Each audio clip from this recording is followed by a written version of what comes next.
This is White Plains Week, the weekly roundup of White Plains, Westchester, and world news. With John Bailey, editor and publisher of the daily internet newspaper White Plains Citizen Net Reporter, WPCNR.com. Jim Beneroff, editor and publisher of SuburbanStreet.com and WhitePlains.com. White Plains Week, what's happening? Who are the newsmakers? What's in store for the future? The views and opinions expressed on this program are solely those of the participants.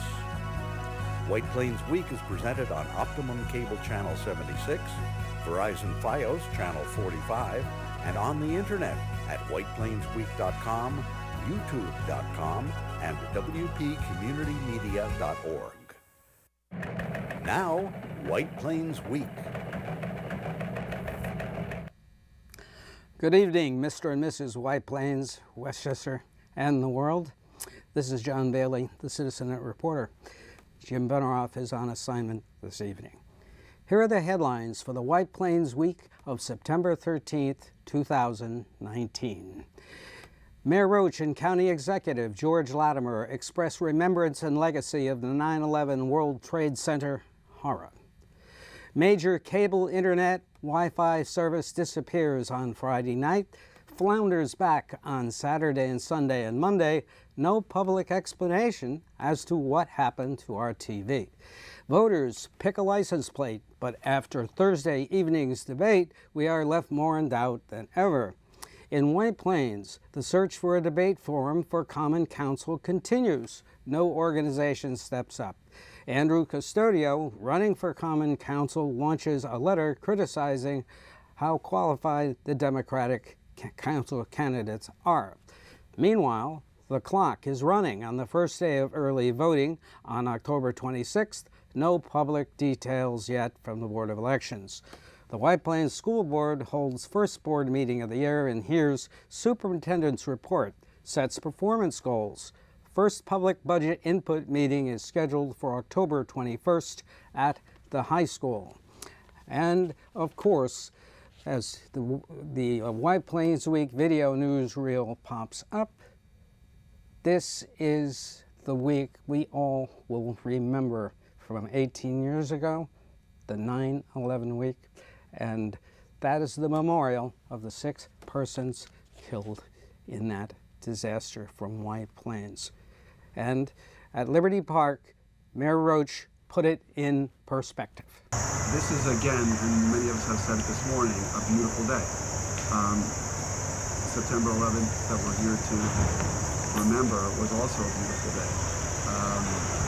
I can't remember many of the days since then that haven't been beautiful on this day.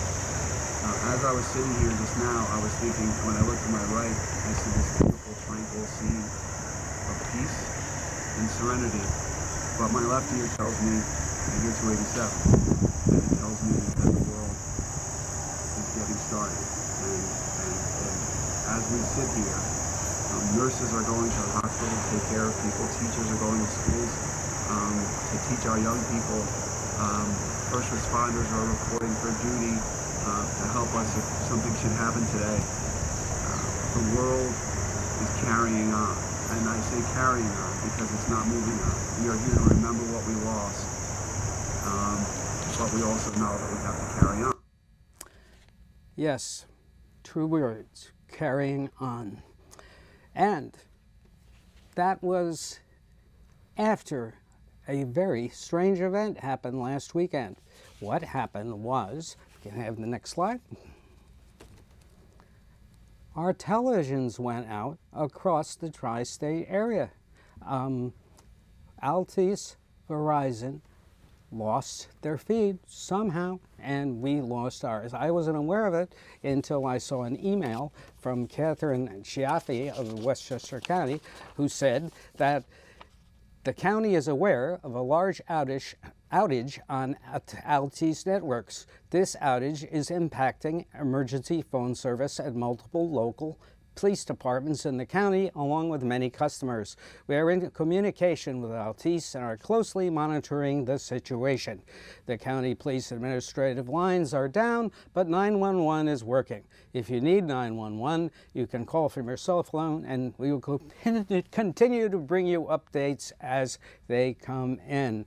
And I got this on Friday evening and did a search and found out that Connecticut was down too. About 10,000 customers were out, but that hasn't been confirmed whether it's higher or lower.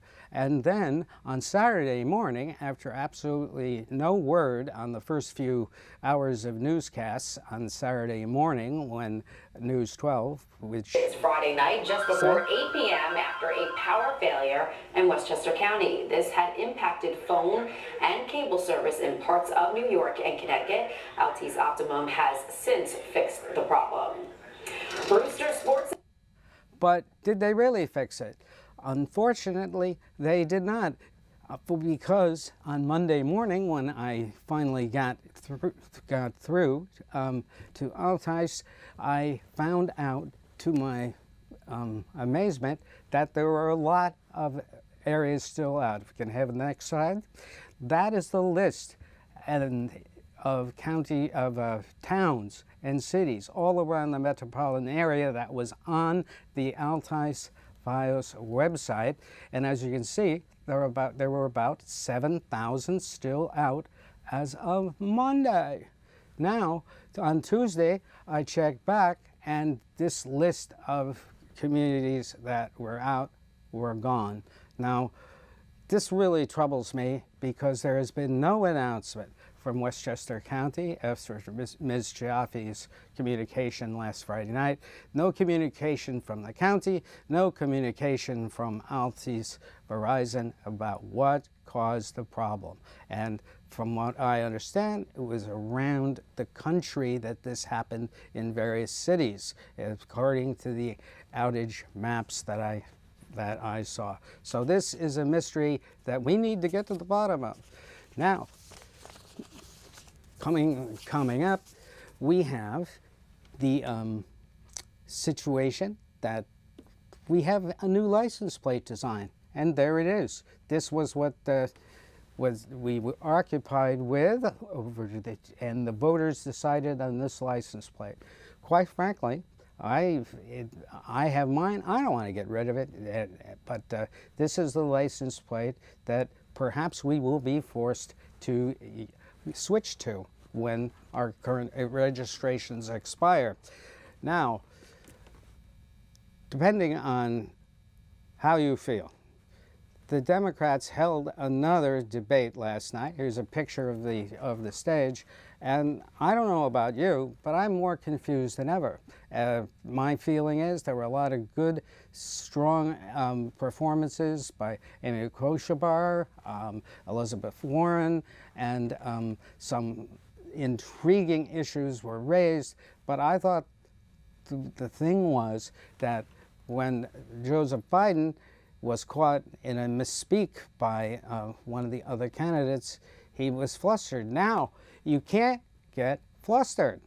And I mean, it bodes ill in a debate with Mr. Trump if Mr. Biden continues to be the front runner. That was my impression.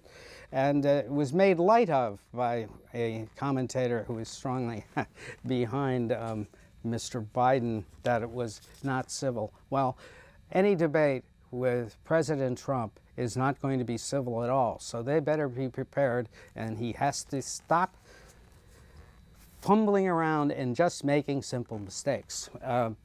Now, speaking of elections, Andrew Custodio sent out, if we can have the slide of Mr. There we are. That's his palm card. He sent out a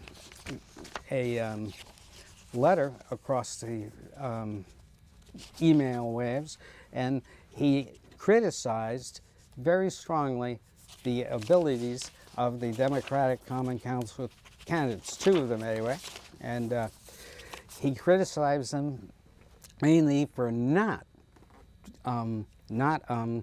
really having a real handle on community affairs. And because they had not appeared in various venues over the last couple of years and had not really spoken out on issues.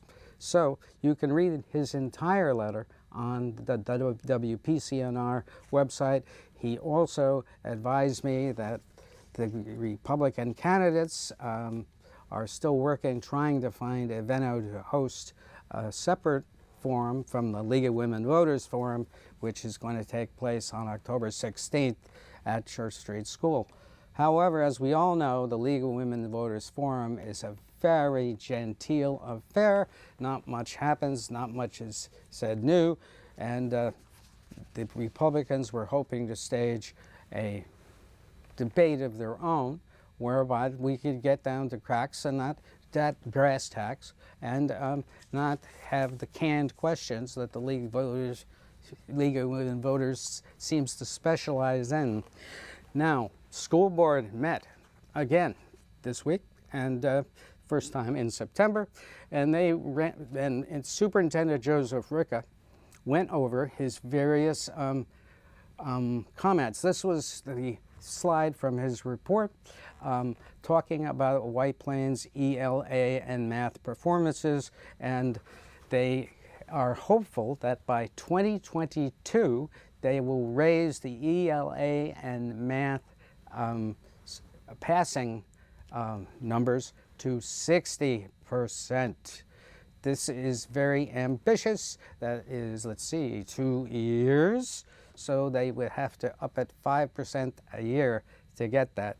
And the 50 for ELA and math, 54% passing, is a derivative based on comparative similar students testing across New York State, which makes the White Plains raw score of 45 look slightly better. On the next slide, they talk about they're going to make an effort to reduce chronic absences, which is the graph on the left. And then they are hopeful also of moving more students with disabilities into general education classrooms from the present 51% to 80% in 2022. Security and safety. The district has hired 6 security assistants, conducted a full-day training on New York State protocols. They have automated lockdown systems now at Post, Highlands, Eastview, and RW, and Ridgeway. Pending, they are rebidding Church Street, GW, and Rochambeau, the high school, and Mamaroneck Avenue School. Sorry, all these acronyms. And the all staff and the police training will be conducted at focusing on the district's new security system upgrades, including window numbering, lock boxes, punch pads. So a lot has been done in security. And another intriguing little thing are the list of projects they've completed. They've got 15 projects completed, 3 projects in progress, and maintenance projects, 139 total projects. Very impressive spending of your dollars. Now, there was summer technology upgrade. The District Status Center moved to BOCES, thereby eliminating replacement of equipment in the future. They expanded telephone, speakers, and clock systems at the Ridgeway and the high school. They installed card readers on all district copiers in order to enhance efficiencies. And there was a summer technology update. They re-imaged all 4,000 Windows personal computers and laptops with newest release of Windows 10 and Office 35. And they also announced the first public budget meeting, which will take place on October 21st. Going to be a busy October, folks, at the high school at 7 p.m., where community can give your input on long-range plans for the budget. So mark that date down. Now, coming up next, if we can get the list here. Here we go. They also received a check for $10,000, the school did. And that came from Burlington, a store that is relocating near the Eastview School, and they donated $10,000 to the church, to the Eastview School for teachers, all 48 of them, to divide up the $10,000 and purchase materials for their classrooms. $10,000, thank you very much. And then we come up with the intriguing thing that the school district really should address, and that is, what will the budget be for next year? Well, right now, I'm betting that it's going to go up from approximately $227 million to about $235 million. And so that will be interesting to see what their predictions are there. You can see that school district meeting over on the Channel 77. And another thing that I really would like to mention is that the Board of Elections is now hustling to get the early voting in place. I spoke with Mr. Lafayette on Tuesday, Reginald Lafayette on Tuesday, and he is, of course, the head of the Board of Elections. And he told me they were having a meeting that very day, working out the training process for the persons that are going to administer the election boards during early voting, which starts sooner than you think, October 26th. And Mr. Lafayette has not confirmed that he's received how many election boards he's received. The election boards put in the entire registered voting list for particular districts, I believe, so that they can check you off as a voter and then remove you from the list if you forget and try and vote again. But they're running out of time on this because it's a whole new system, and they really need soon to tell the public in detail over and over how you do it. It's a very big test for the county. So far, the Board of Elections has been working very hard to get this done from a feasibility standpoint, but really we need some updates on this. Something, please, and people need to be told about it, how it works. It's a very important election year. And I would also like to point out that Jim Benoroff is off, but I'm sure he should have a lot of comments next week on the election process. Now, right now, we want to return you to our 9/11 observance held Wednesday this past week, and here is the two most moving moments of that ceremony. Throughout those events is far beyond loss of life that takes place on the terrible morning. We all know there are empty spaces in this country, in people's lives, that will never be filled. And I think it's incumbent on all of us to do everything we can every day to be grateful for the gift of our existence and to try and make that existence mean something. And it doesn't mean not everyone is researching a cure to cancer, not everyone, everything from taking care of your grandchildren, helping someone who has a flat tire, just looking for things to do. To say that I'm grateful for being here, because that gift that we take for granted every day when we wake up was seized from so many people. And so again, we're going to carry on. We're not going to time, I'll be presenting the wreath. And then at this time, I'd ask if the council members that are present can speak to any presentation.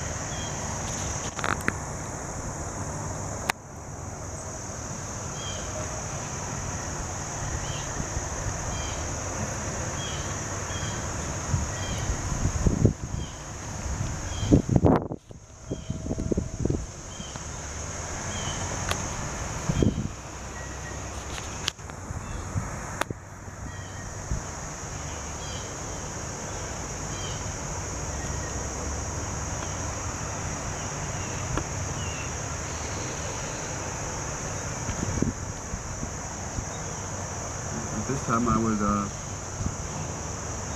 ask the County Executive George Ladner to say a few words.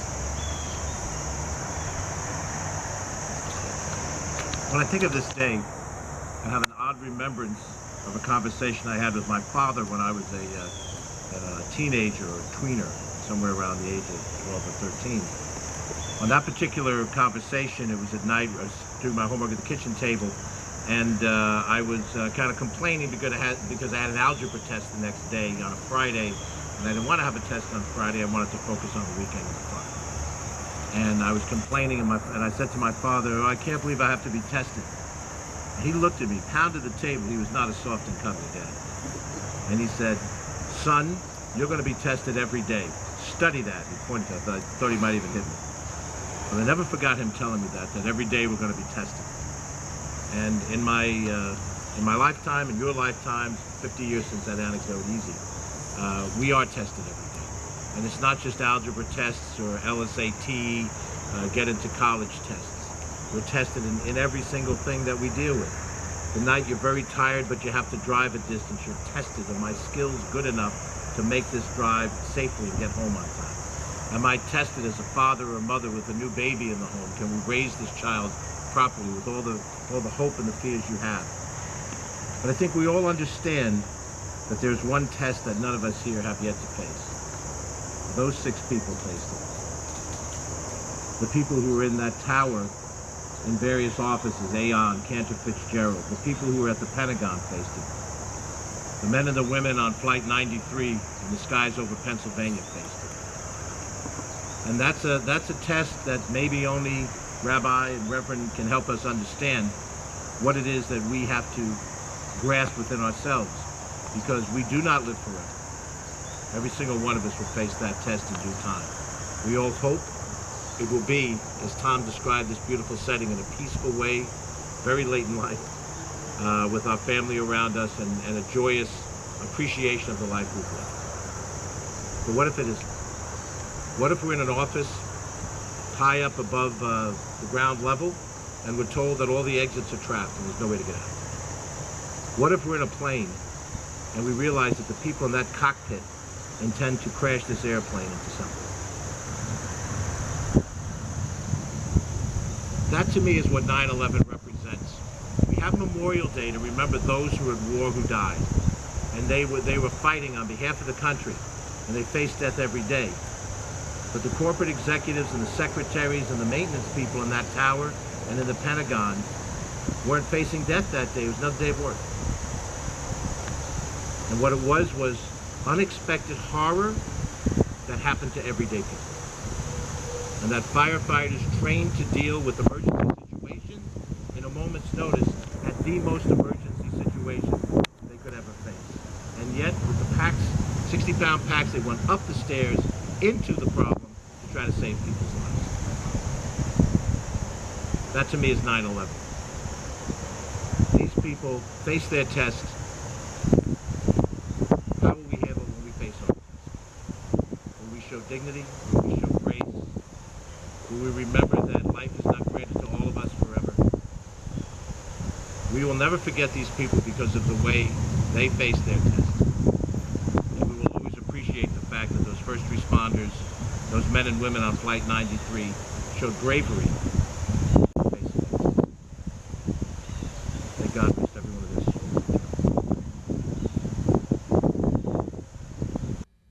Well, that was an eloquent expression by County Executive George Latimer, which I think absolutely says how we should act and how we can go on. We are tested every day, and that is so true. And right now, this is John Bailey saying good night for Jim Beneroff and good night for White Plains Week. And we leave you with this picture of the future ahead off Liberty Park. May we always admire the courage of those people. Good night.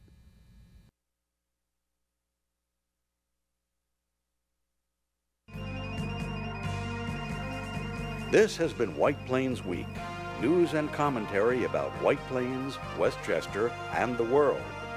The views and opinions expressed on this program were solely those of the participants. White Plains Week, produced by White Plains Citizen Net Reporter, and presented on Optimum Cable Channel 76 and Verizon Fios Channel 45.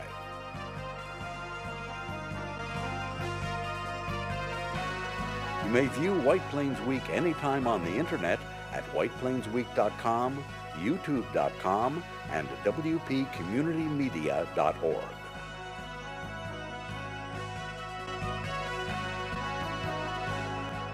For White Plains Week, this is Peter Katz speaking.